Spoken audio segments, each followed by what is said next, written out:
হচ্ছে শ্বশুরবাড়ি শিবনগর। হ্যাঁ, আমার নাম হচ্ছে ডক্টর পূজা দাস, আমার হাজব্যান্ড ডক্টর প্রীতম দেবরা।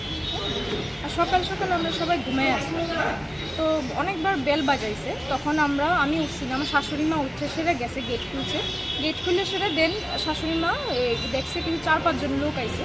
হ্যাঁ, তো তারা চাঁদার লিখে আইছিল, দুর্গাপূজার চাঁদার লিখা। তো তারা কইতেছে যে চাঁদা দেন। কত লিখছে চাঁদা? কত? 1,500। হ্যাঁ, 1,500 টাকা লিখছে, লেখা দিয়েছে। তখন কইছে গত বছরও তারা অনেক কিছু কইছে, অনেক চেঁচামেচি করছে। তো তারপরে দিয়ে আমার শাশুড়ি মা কইছে হ্যাঁ এত তো দিতে পারতাম না, যতটুকু সামর্থ্য আছে আমি দিয়া দিতেছি।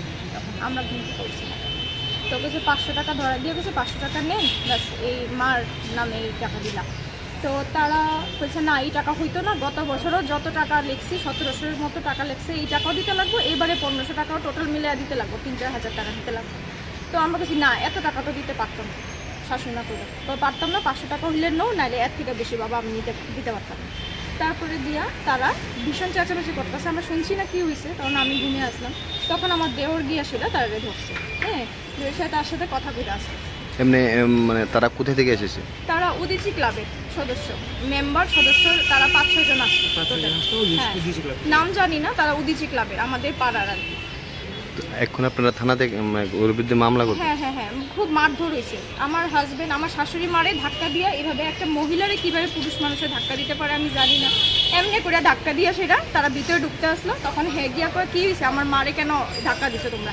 কয়ে টাকা দে, নাইলে এই পাড়াতে কেমন থাকো তোরা আমি দেখাই দেবো। এমনি কইছে। তখনই গিয়া শুনছে, হ্যাঁ আমার হাজবেন্ড শুনছে পরে দিয়া দাঁড়া, এবার গতবার পুলিশ কমপ্লেন করছিল, ঠিক আছে।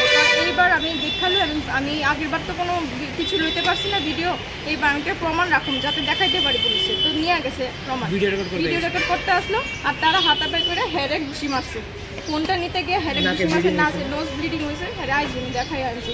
আর আমার হাজবেন্ডরা আইসে এখানে। হ্যাঁ, কথা বলছি। সবচেয়ে প্রথমে আমরা কন্ট্রোল রুমে ফোন করছিলাম, সকাল সকাল এমন হয়েছে, পরে সঙ্গে সঙ্গে কন্ট্রোল রুমে ফোন করছি, কিন্তু কন্ট্রোল রুম থেকে কয়েকজন মহিলা ধরছে, মহিলা ধরে সেটা কয় এখন কি আইতে লাগবো এত সকালে, একটা কাজ করেন আপনারা আয়া পড়েন। এটা তো কন্ট্রোল রুমে কোনো ইয়ে নাই না, তো পুলিশে কীভাবে স্টেপ নিত? ত্রিপুরা পুলিশ এমন করলে তো হইতো না। আমরা একটা ইমার্জেন্সি মারপিট লাগছে এই সময়, আমি তাড়াতাড়ি বলছি তুমি তাড়াতাড়ি ফোন করো। তো হ্যাঁ ফোন করে সেটা আপনি তাড়াতাড়ি আইন, এখানে মারধর হইতেছে। তো তারা কতটা সময় কোথায় এমন করতে করতেই তারা আধা ঘন্টা 1 ঘন্টা। হ্যাঁ, তারপরে আউন লাগবো নি, নাহলে একটা কাজ করে না আপনারা এসে কমপ্লেনটা দিলে হইব নি এত সকালে। এটা তো কন্ট্রোল রুমে এরকম হয় না, ইমার্জেন্সি কন্ট্রোল রুমে এরকম হয় না। তাহলে আমরা সাধারণ মানুষে কই যাবো? ঠিক না? আইন ব্যবস্থা খুবই খারাপ, খুবই খারাপ।